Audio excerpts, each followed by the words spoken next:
नमस्कार दोस्तों, मेरे चैनल में आपका स्वागत है। आज मैं आपके लिए राजा निर्वंशिया कहानी का पार्ट सेकंड लेकर आई हूँ। इसके पहले का पार्ट आप मेरे चैनल पर बनी प्लेलिस्ट में जाकर देख सकते हैं।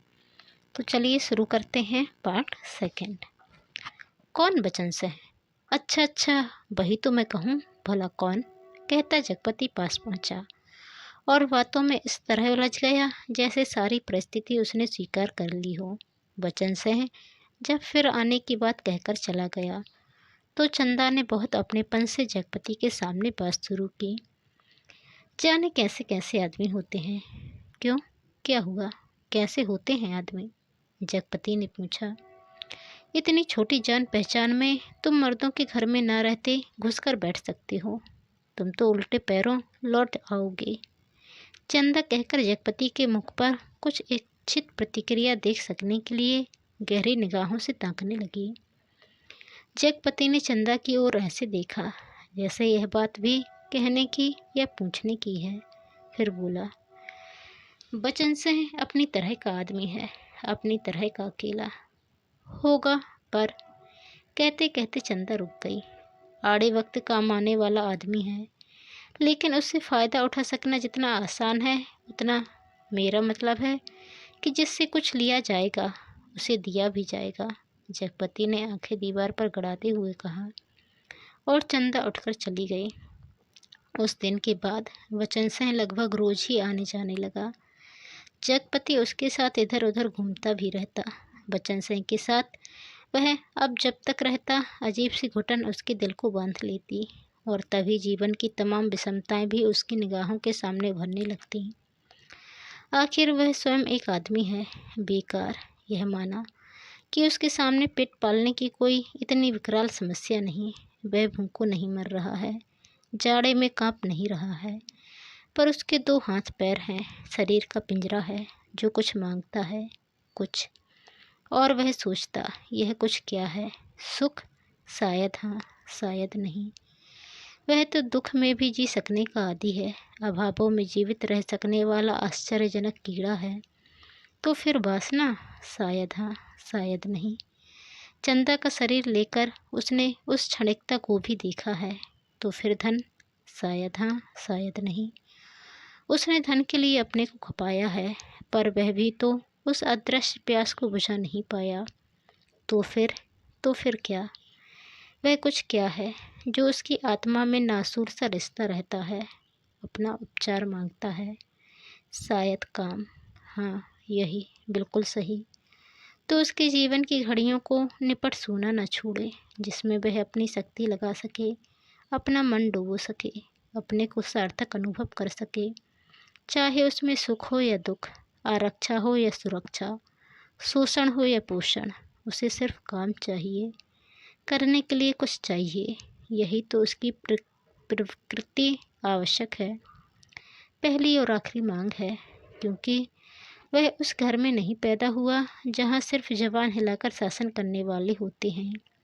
वह उस घर में भी नहीं पैदा हुआ जहाँ सिर्फ मांगकर जीने वाले होते हैं।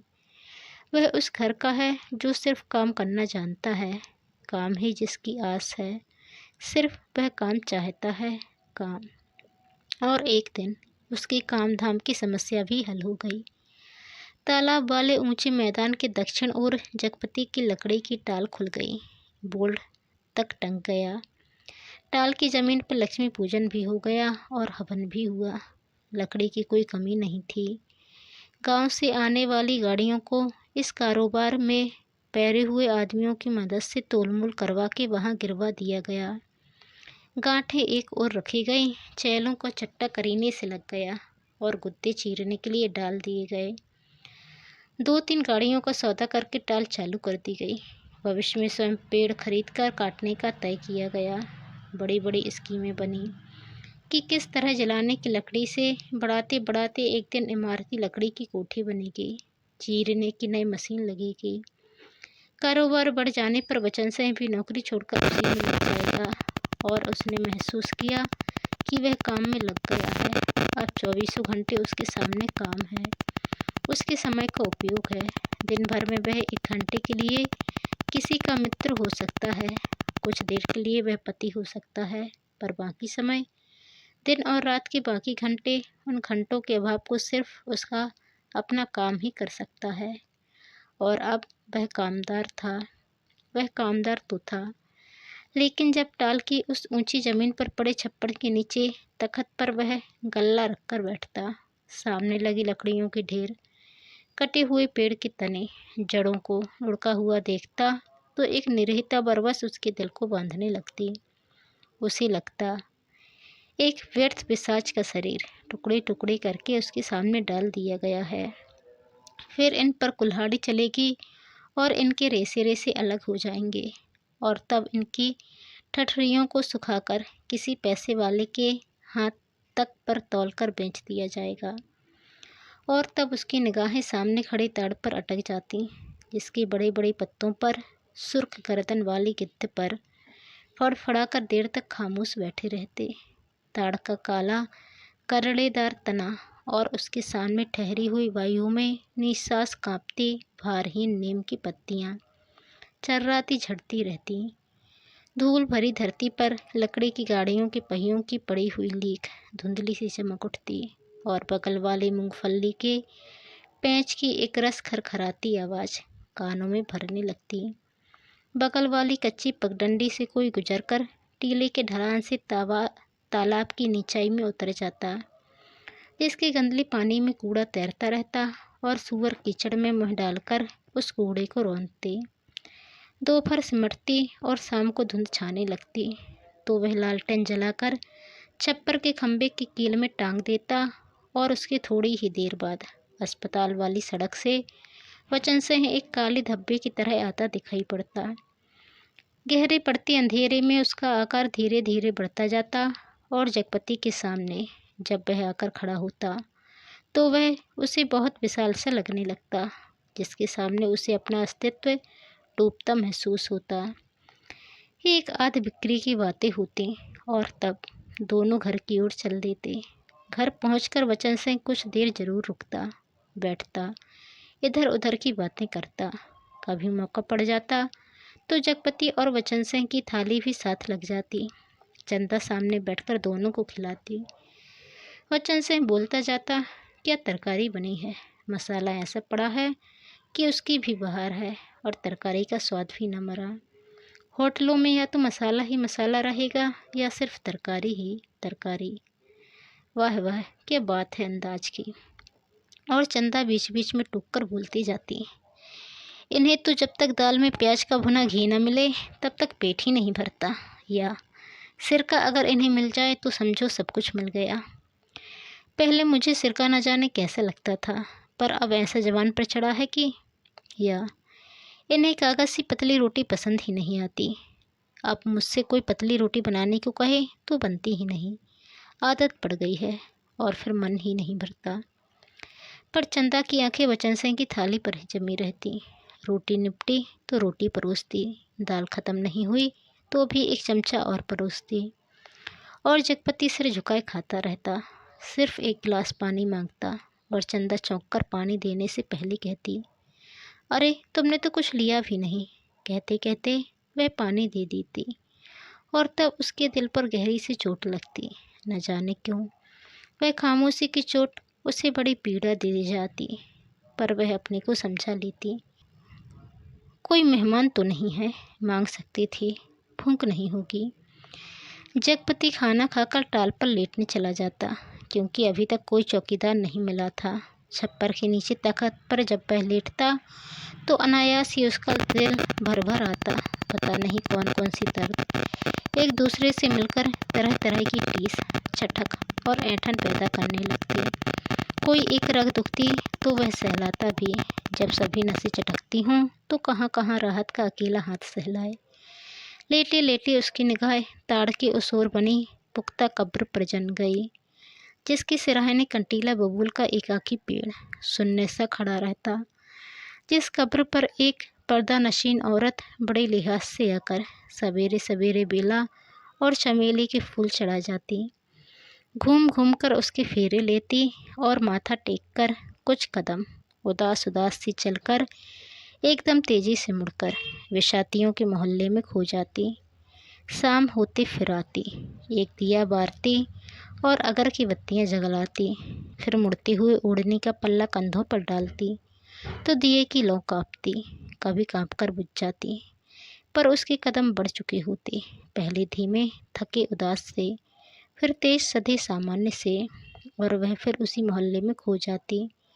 और तब रात की तन्हाइयों में बबूल के कांटों के बीच उस साए साए करते ऊंचे नीचे मैदान में जैसे उस कब्र से कोई रूह निकलकर निपट अकेली भटकती रहती। कभी ताड़ पर बैठे सुर्ख गर्दन वाले गिद्ध मनहूस सी आवाज में किलबिला उठते और ताड़ के पत्ते भयानकता से खड़बड़ा उठते।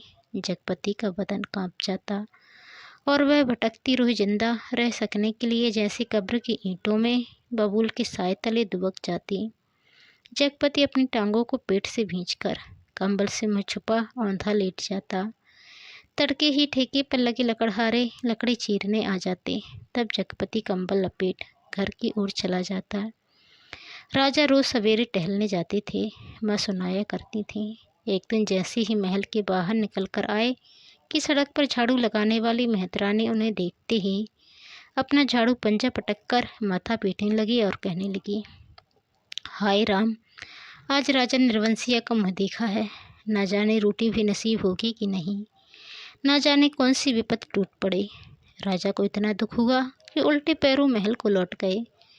मंत्री को हुक्म दिया कि उस मेहतरानी का घर नाश से भर दें और सब राशि वस्त्र उतार राजा उसी क्षण जंगल की ओर चले गए। उसी रात रानी को सपना हुआ कि कल की रात तेरी मनोकामना पूरी करने वाली है। रानी बहुत पछता रही थी, पर फौरन ही रानी राजा को खोजती खोजती उस सराय में पहुंच गई जहां वह टिके हुए थे। रानी भेष बदलकर सेवा करने वाली भटरायन बनकर राजा के पास रात में पहुंची। रात भर उनके साथ रही और सुबह राजा के जगने से पहले सराय छोड़ महल में लौट गई। राजा सुबह उठकर दूसरे देश की ओर चले गए।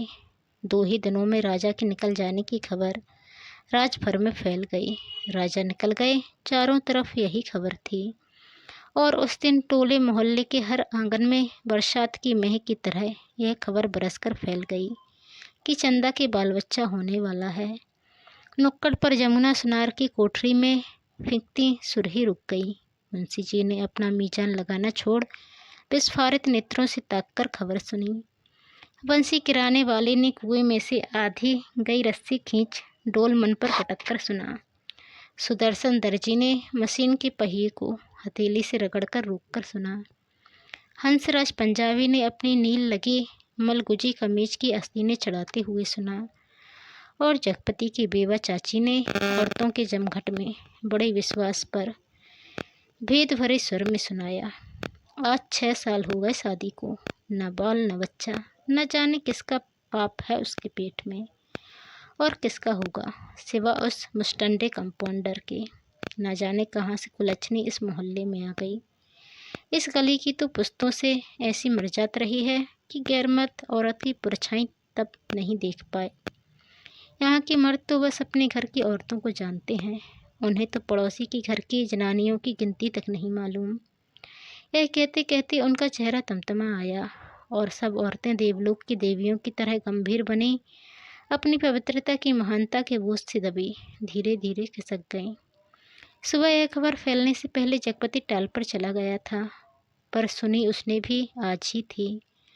दिन भर वह तख्त पर कोने की ओर मुँह किए पड़ा रहा, न ठेके की लकड़ियाँ चराई न बिक्री की और ध्यान दिया, न दोपहर का खाना खाने ही घर गया। जब रात अच्छी तरह फैल गई वह हिंसक पशु की भांति उठा। उसने अपनी उंगलियां चटकाई, मुट्ठ बांधकर वाहें का जोर देखा तो नसें तनी और वाहें में कठोर कंपन सा हुआ। उसने 3-4 पूरी सांसें खींची और मजबूत कदमों से घर की ओर चल पड़ा। मैदान खत्म हुआ, कंकड़ की सड़क आई, सड़क खत्म हुई, गली आई, पर गली के अंधेरे में घुसते ही वह सहम गया, जैसे किसी ने अदृश्य हाथों से उसे पकड़कर सारा रक्त निचोड़ लिया। उसकी फटी हुई शक्ति की नस पर हिम शीतल होंठ रखकर सारा रस चूस लिया और गली के अंधेरे की हिकारत भरी कालिक और भी भारी हो गई, जिसमें घुसने से उसकी सांस रुक जाएगी, घुट जाएगी। वह पीछे मुड़ा पर रुक गया। फिर कुछ संयत होकर वह चोरों की तरह निशब्द कदमों से किसी तरह घर की भीतरी देहरी पर पहुंच गया। दाईं ओर की रसोई वाली दहलीज में कुप्पी टिमटिमा रही थी और चंदा अस्त व्यस्त सी दीवार से सिर टेके शायद आसमान निहारते निहारते सो गई थी। कुप्पी का प्रकाश उसके आधे चेहरे को उजागर किए था और आधा चेहरा गहन कालीमा में डूबा अदृश्य था। वह खामोशी से खड़ा ताकता रहा।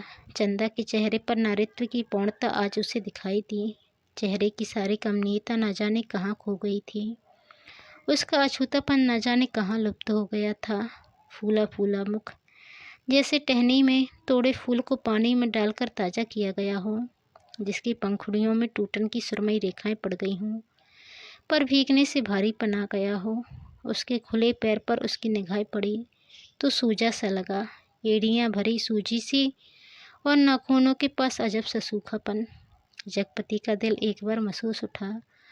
उसने चाहा कि बढ़कर उसे उठा ले, अपने हाथों से उसका पूरा शरीर छू छू कर सारा कलश पोंछ दे, उसे अपनी सांसों की अग्नि से तपाकर एक बार फिर पवित्र कर ले और उसकी आंखों की गहराई में झांक कर कहे, देवलोक से किस साप बस निर्वासित हो तुम इधर आ गई चंदा। यह साप तो अमिट था। तभी चंदा ने हड़बड़ाकर आंखें खोली। जगपति को सामने देख उसे लगा कि वह एकदम नंगी हो गई हो, अतिशय लज्जित हो। उसने अपने पैर समेट लिए, घुटनों से धोती नीचे सरकाई और बहुत संयत से उठकर रसोई के अंधेरे में खो गई। जगपति एकदम हताश हो वहीं कमरे की देहरी पर चौखट से सिर टिका बैठ गया। नज़र कमरे में गई तो लगा कि पराये स्वर यहाँ गूंज रहे हैं, जिनमें चंदा का भी एक है। एक तरफ घर के हर कोने से अंधेरा सैलाब की तरह बढ़ता आ रहा था। एक अजीब निस्तब्धता, असमंजस, गति पर पथभ्रष्ट, शक्लें पर आकारहीन। खाना खा लेते चंदा का स्वर कानों में पड़ा। वह अनजाने ऐसे उठ बैठा जैसे तैयार बैठा हो। उसकी बात की, आज तक उसने अवज्ञा न की थी। खाने तो बैठ गया पर कौन नीचे नहीं सरक रहा था। तभी चंदा ने बड़े सधे शब्दों में कहा, कल मैं गांव जाना चाहती हूँ। जैसे वह इस सूचना से परिचित था, बोला, अच्छा।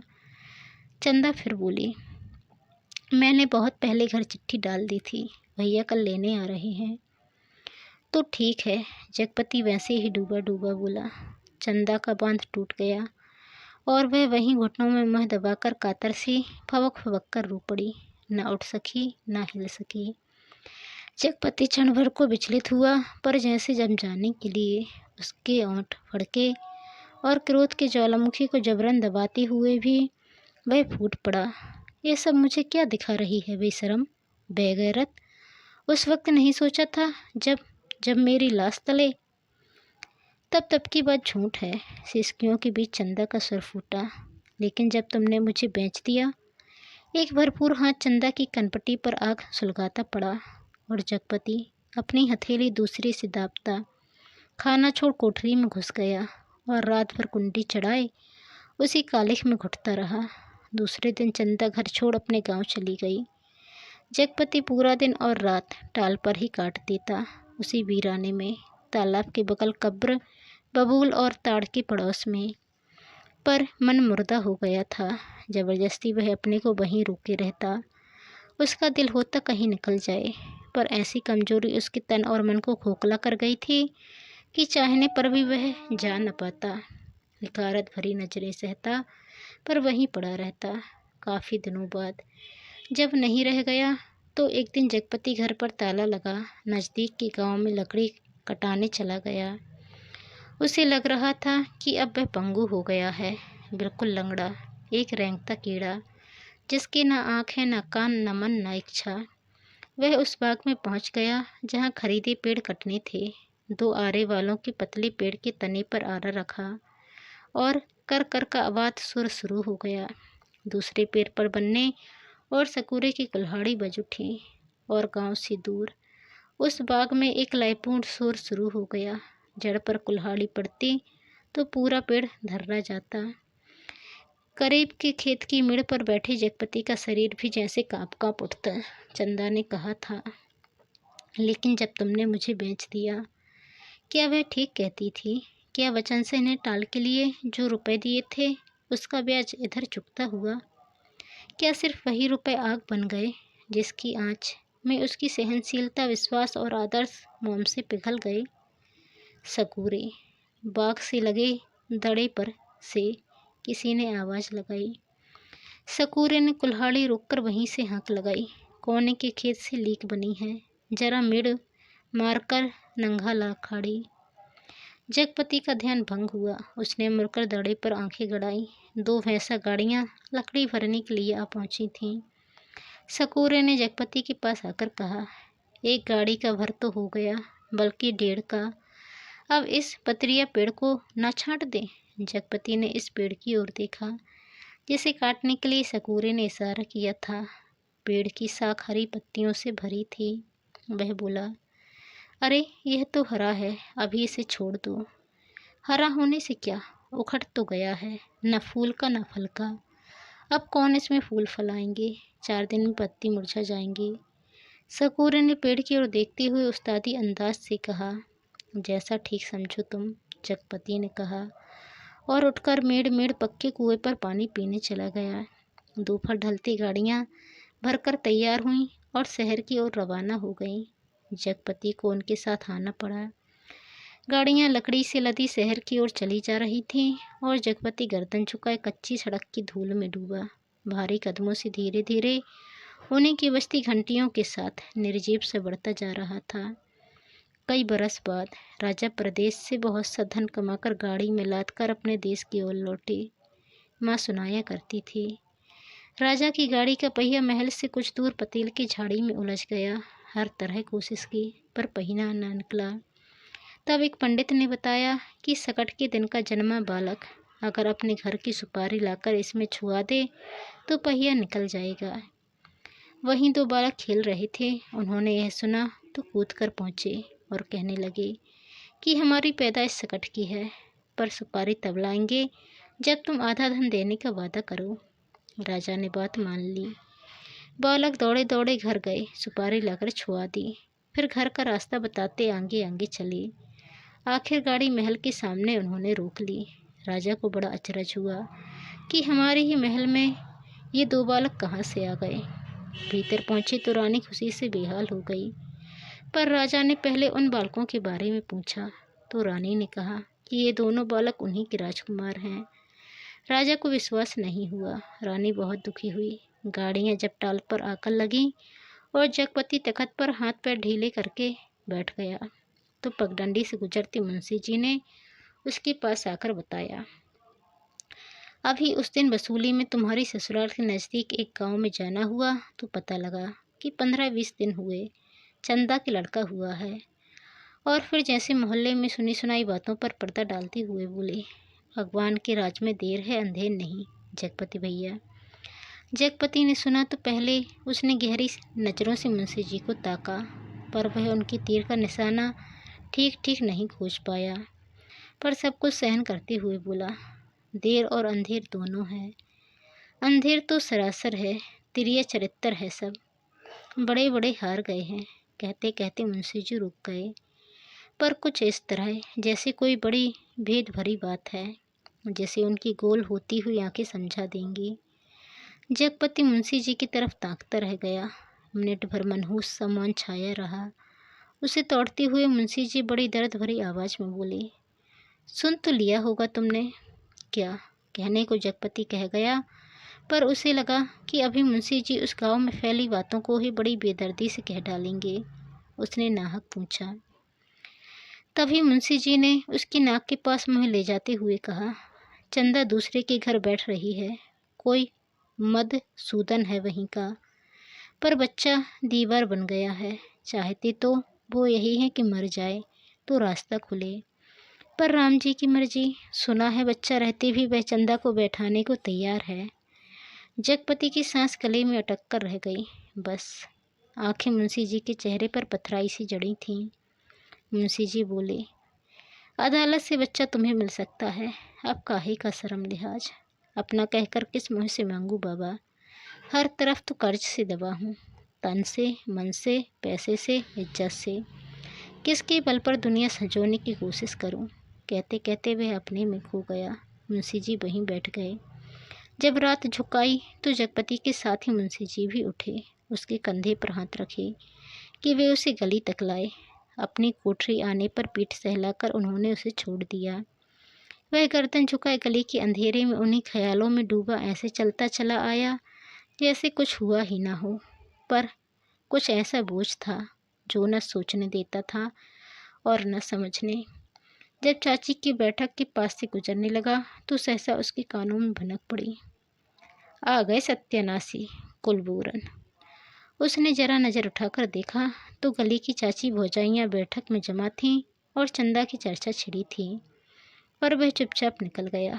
इतने दिनों बाद ताला खोला और बरौठे के अंधेरे में कुछ सूझना पड़ा तो एकाएक वह रात उसकी आंखों के सामने घूम गई।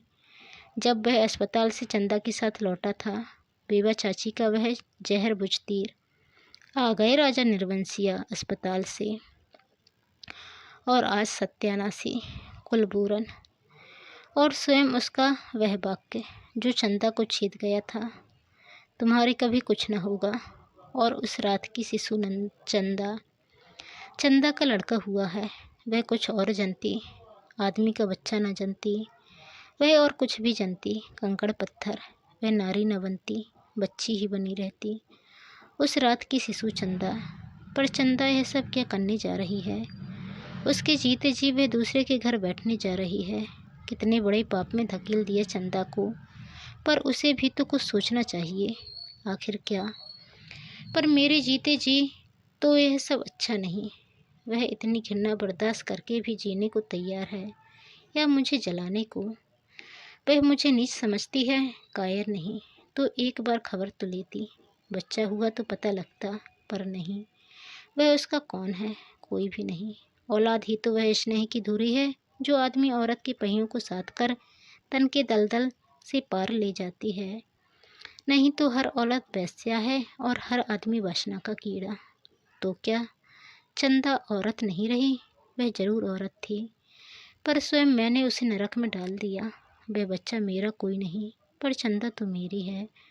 एक बार उसे ले आता, फिर यहाँ रात के मोहक अंधेरे में उसके फूल से अधरों को देखता, निर्द्वंद सोए पलकों को निहारता, सांसों की दूध सी अछूती महक को समेट लेता।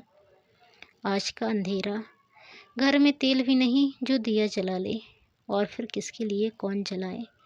चंदा के लिए तो उसे तो बेच दिया था। सिवा चंदा के कौन सी संपत्ति उसके पास थी जिसके आधार पर कोई कर्ज देता? कर्ज ना मिलता तो यह सब कैसे चलता? काम पेड़ कहाँ से कटते? और तब सकूरे के वे शब्द उसके कानों में गूंज गए, हरा होने से क्या, उखड़ तो गया है। वह स्वयं भी तो एक उखटा हुआ पेड़ है, न फल का न फूल का, सब व्यर्थ ही तो है। जो कुछ सोचा उस पर कभी विश्वास न कर पाया। चंदा को चाहता रहा पर उसके दिल में चाहत न जगा पाया। उसे कहीं से एक पैसा मांगने पर डांटता रहा पर खुद लेता रहा। और आज वह दूसरे के घर बैठ रही है, उसे छोड़कर। वह अकेला है, हर तरफ बोझ है जिसमें उसकी नस नस कुचली जा रही है, रग रग फट गई है। और वह किसी तरह टटोल टटोल कर भी भीतर घर में पहुंचा। रानी अपने कुल देवता के मंदिर में पहुंची। माँ सुनाया करती थी, अपने सतीत्व को सिद्ध करने के लिए उन्होंने घोर तपस्या की। राजा देखते रहे।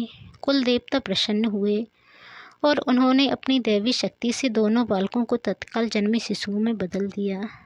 रानी की छातियों में दूध भर आया और उनमें से धार फूट पड़ी जो शिशुओं के मुँह में गिरने लगी। राजा को रानी के सतीत्व का सबूत मिल गया। उन्होंने रानी के चरण पकड़ लिए और कहा कि तुम देवी हो, ये मेरे पुत्र हैं। और उस दिन से राजा ने फिर से राजकाज संभाल लिया। और उसी रात जगपति अपना सारा कारोबार त्याग अफीम और तेल पीकर मर गया, क्योंकि चंदा के पास कोई दैवी शक्ति नहीं थी और जगपति राजा नहीं, वचन से कंपाउंडर का कर्जदार था। राजा ने दो बातें की, माँ सुनाती थी। एक तो रानी के नाम से उन्होंने बहुत बड़ा मंदिर बनवाया और दूसरे राज के नए सिक्कों पर बड़े राजकुमार का नाम खुदवाकर चालू किया, जिससे राजभर में अपने उत्तराधिकारी की खबर हो जाए। जगपति के मरते वक्त 2 पर्चे छोड़े, एक चंदा के नाम, दूसरा कानून के नाम। चंदा को उसने लिखा था, चंदा मेरी अंतिम चाह यही है कि तुम बच्चे को लेकर चली आना। अभी 1-2 दिन मेरी लाश की दुर्गति होगी, तब तक तुम आ सकोगी चंदा।